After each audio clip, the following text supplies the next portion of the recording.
Konings 20 vers 1. Die Bybel sê, in hierdie dae het Hiskia dodelik siek geword. En Jesaja die seun van Amos, die profeet, het by hom gekom en vir hom gesê, so spreek die Here, gee bevel aan jou huis, want jy sal sterwe en nie lewe nie. Die Bybel sê, toe draai hy sy gesig na die muur en hy het gebid tot die Here en gesê, ag Here, dink tog daaraan, dat ek voor die aangesig in trou en met 'n volkome hart gewandel het en gedoen het wat goed is in u oë.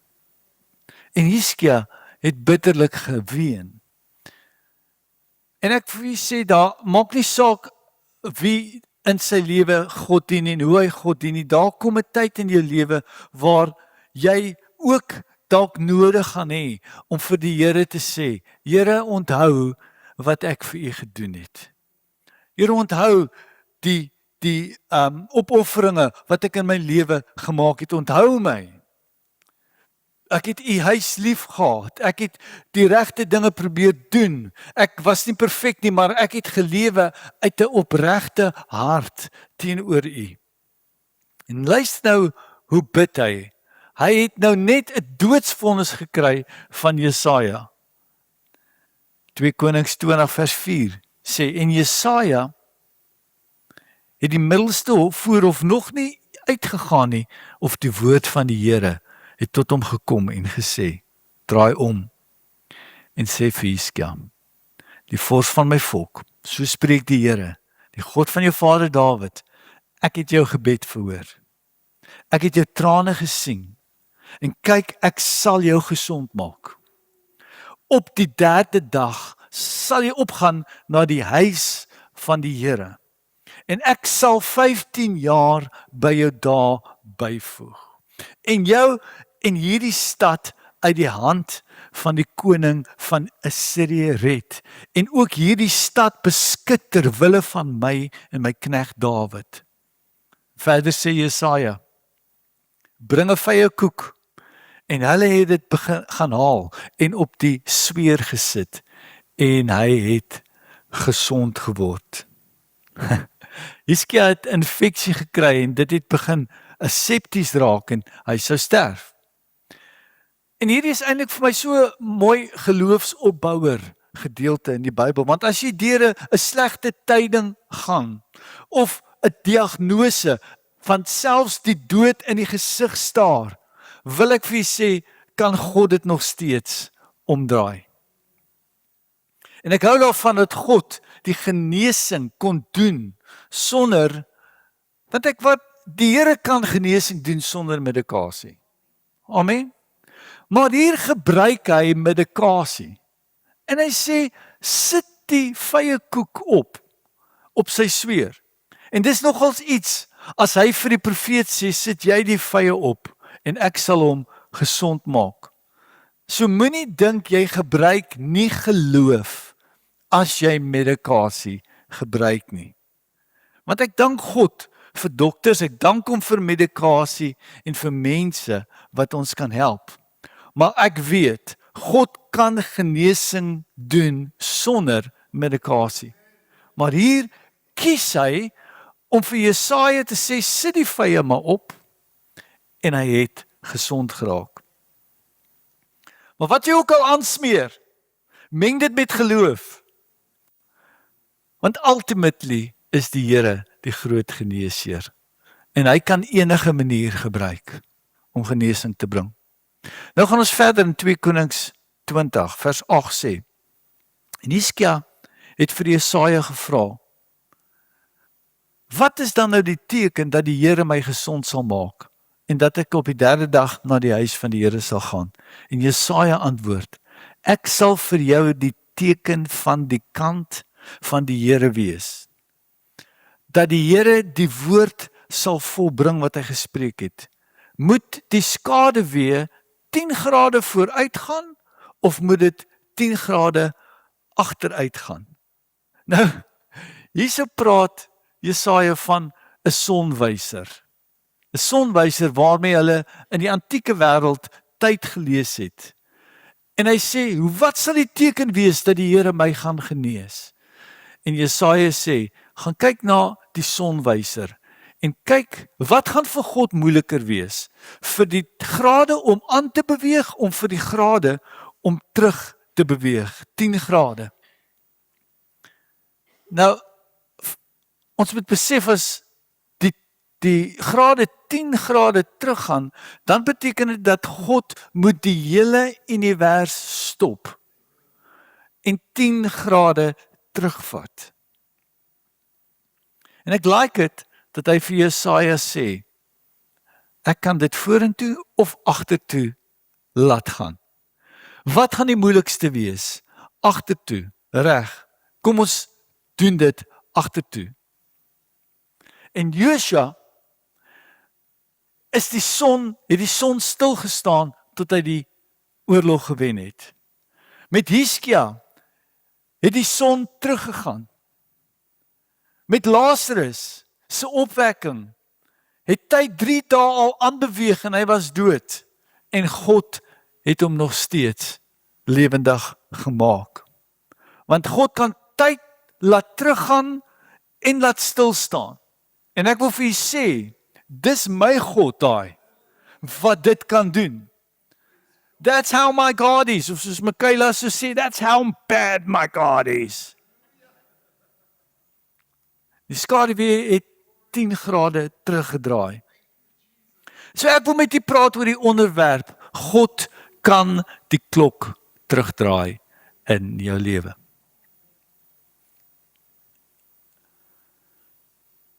En Hiskia lê op sy einde en God sê die volgende woorde, kry jou huis in orde.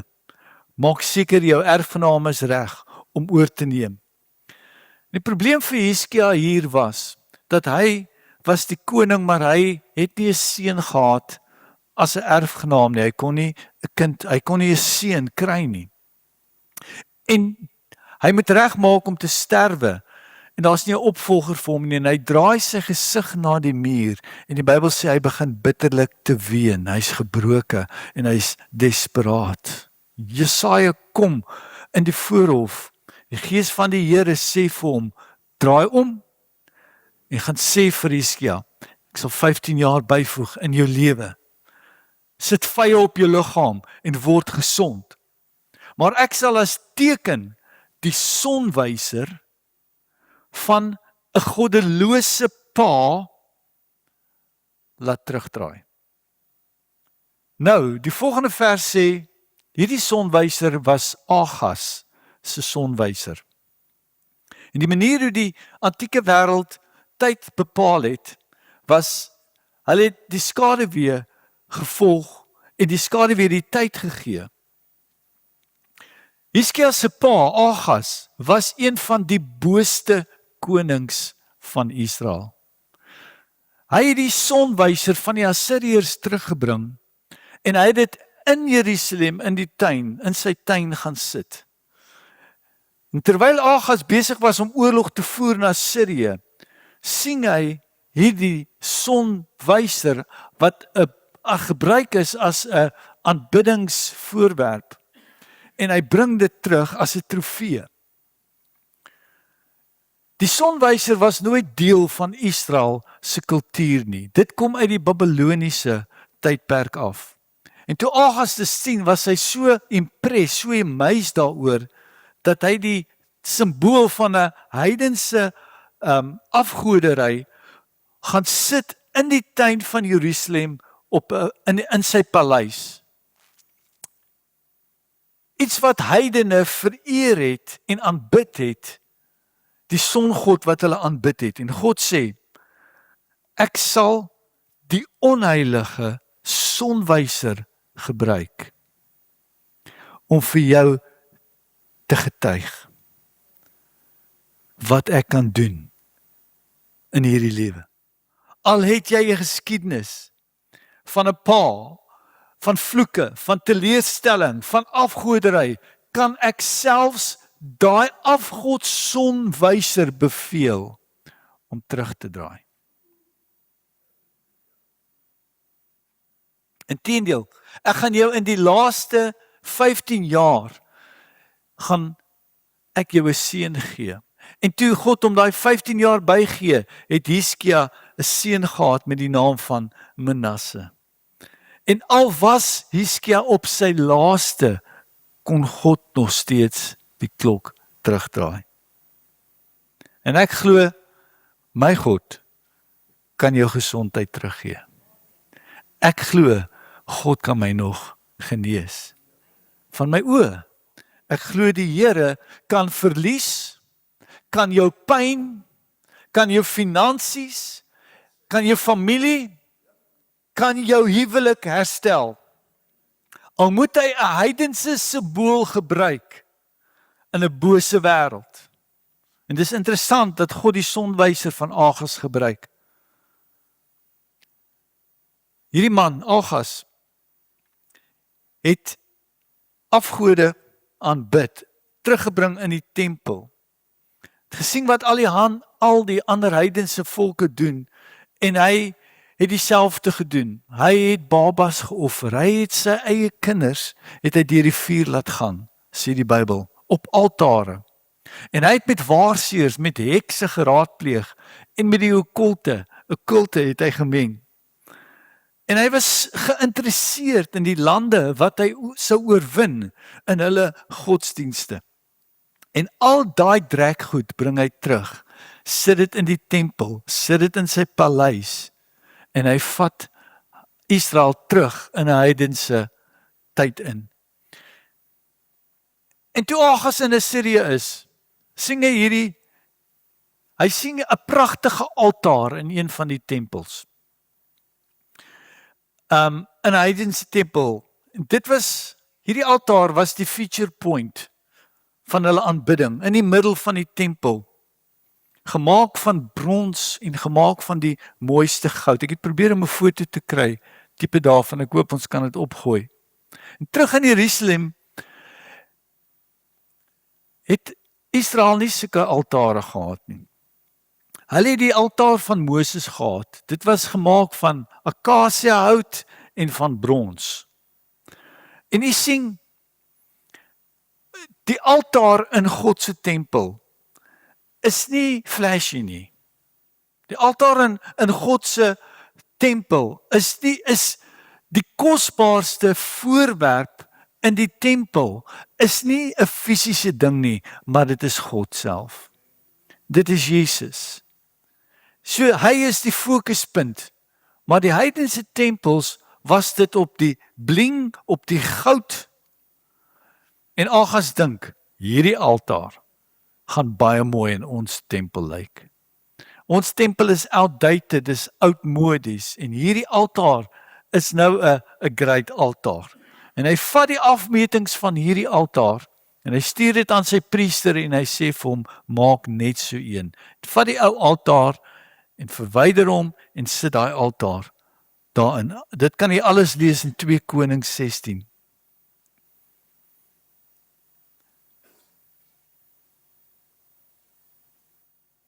Kan jy verstaan hoe backwards dit is, wat Agas gedoen het? En hy wil die ou altaar vervang. En ek wil vir julle sê, in die huis van die Here, is daar niks cuter, niks beter, as die ou ruwe kruis nie. As die fokus van Jesus nie. En ek gee nie om 'n moderne kerk word nie, en hoe ons boodskappe aanpas by mense en hulle en pastore dit doen nie, maar solank ons hier is, wil ek Jesus die fokus hou. Die voorwerp hou van aanbidding. Ek glo nog in 'n altar call. Ek glo dat die Heilige Gees ons oortuig van sonde wanneer die waarheid gepreek word.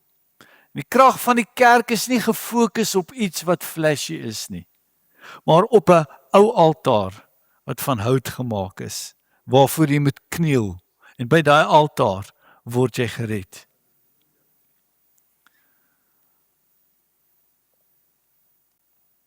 So Agas verander nie net die altaar nie, maar die tweede ding wat hy verander, is hy vat die koperwaskom waar die priesters hulle hande gewas het om hulle te reinig, sê hy, vat dit af skuif dit na onder toe. Dit was hoog op. En die Bybel sê, hy gaan doen dit. En ek wil vir julle sê, dat ek glo, dat as jy tot redding kom, is die volgende stap in jou lewe, die koperwaskom. Die water, om gedoop te word in water. En ek glo in onderdompeling. Daar is geen besprenkeling van babetjies in die Bybel nie. Maar Jesus wys vir ons, en dit is wat die apostels gedoen het. En as 'n mens dink dat die doop is nie belangrik nie, wil ek vir jou sê, moenie die koperwaskom skuif in die huis van die Here nie. Ek glo steeds, wanneer ek tot bekering kom, klim ek in die water en kom op 'n nuwe mens. Amen. En jy maak 'n publieke belydenis dat jy Jesus volg. En jy sê, dit was vir my, dit was nie my ma of my pa se besluit nie, maar dit was my besluit. En jy doen dit met oortuiging. En dis nie iets wat jy net nie doen as jy tot bekering kom nie. Dis nie net 'n ou ritueel nie. Ek glo dit is 'n opdrag van die Here.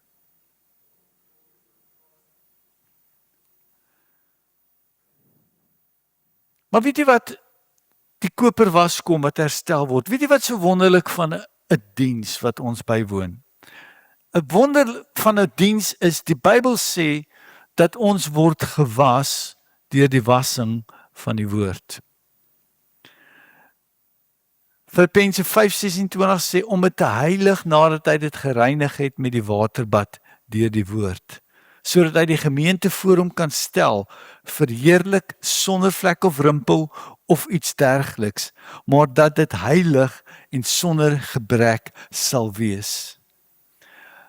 Want wanneer ons bymekaar kom, is al wat ons kan was, is die woord van die Here. Is die aanhoor van die woord van die Here. Dit maak jou skoon, dit maak jou rein. Dit maak dat iets in jou wegdraai van die kwaad. En dit suiwer jou. En dit is hoekom 'n mens beter voel as jy kerk toe kom. Want eintlik word jy gewas. Jy word gewas. Die besoedeling van die wêreld wat jy opgetel het in die week. En met mense, en met omstandighede.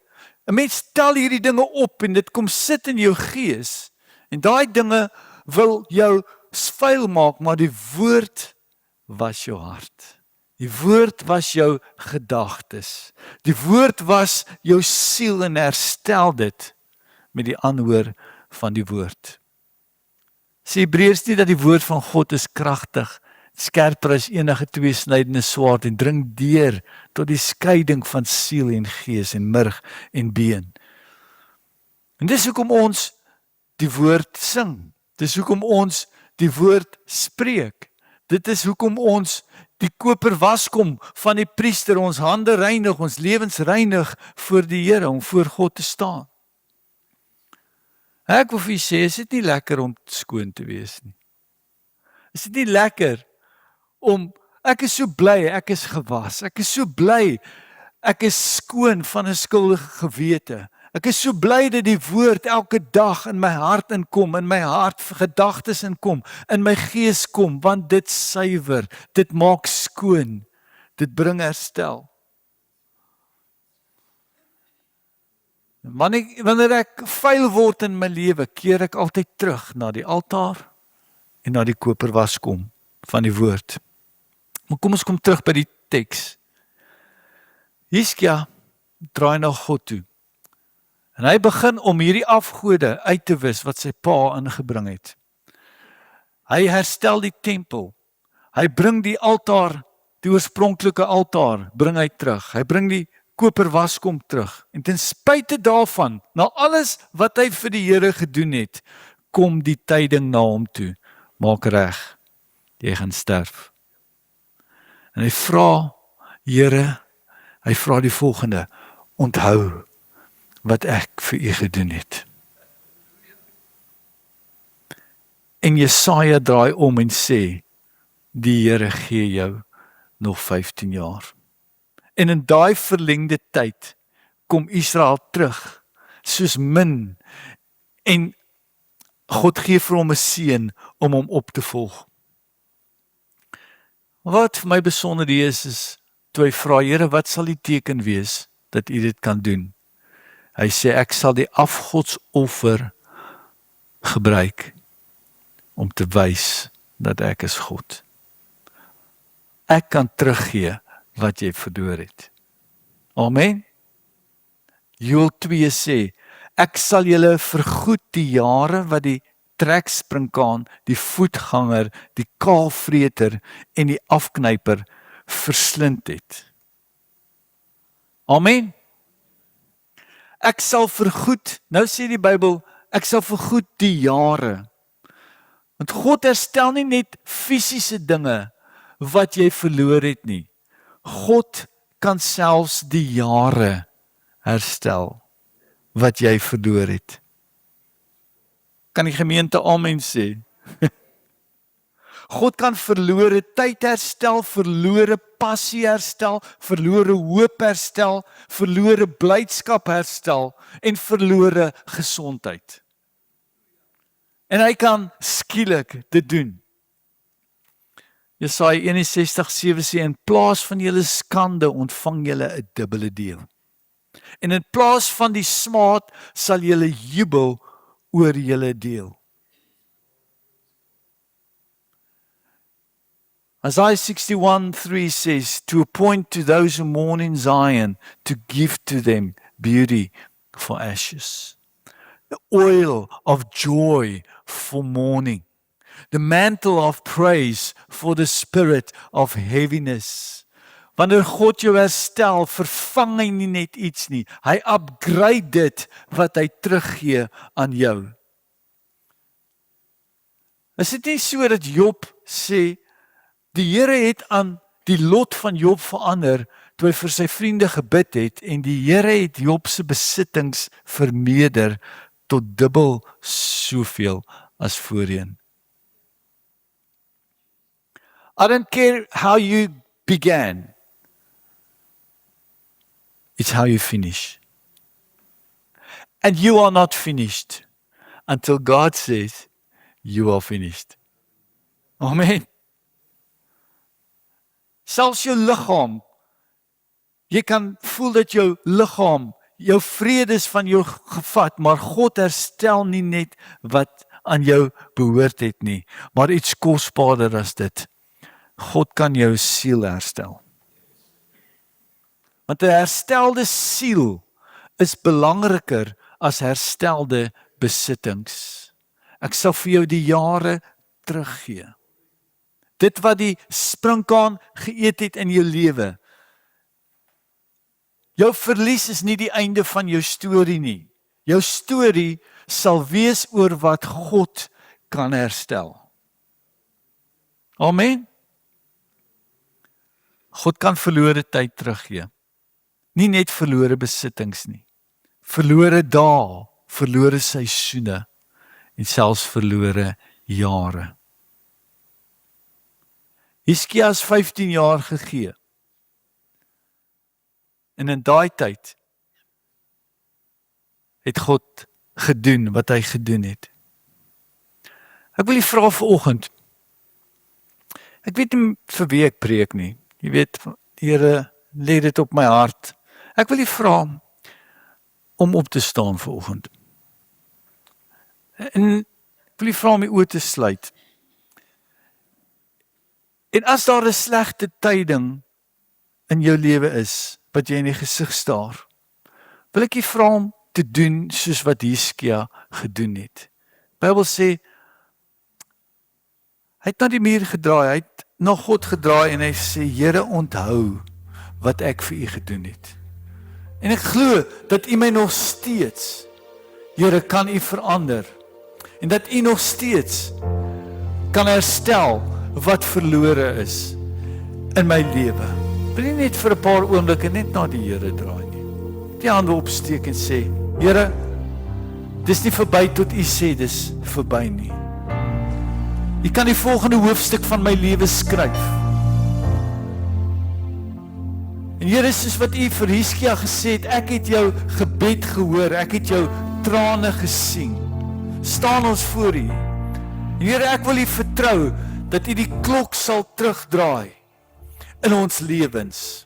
Here, dat U die skaduwee laat teruggaan oor die vloeke wat oor ons lewens was.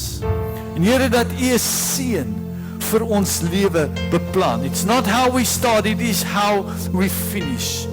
En nou Vader, wil ek 'n nuwe seisoen aankondig oor ons gemeente, oor elke persoon, oor elke familie, in die naam van Jesus. Ek glo, Here, dat U is nie klaar met ons nie.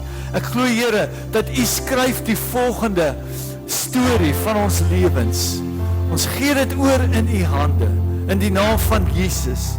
En ons verklaar dat God is nog steeds op die troon. En ons dank U daarvoor, Here, in die naam van Jesus. Halleluja. Gemeente sê, Amen. Amen. Here seën julle.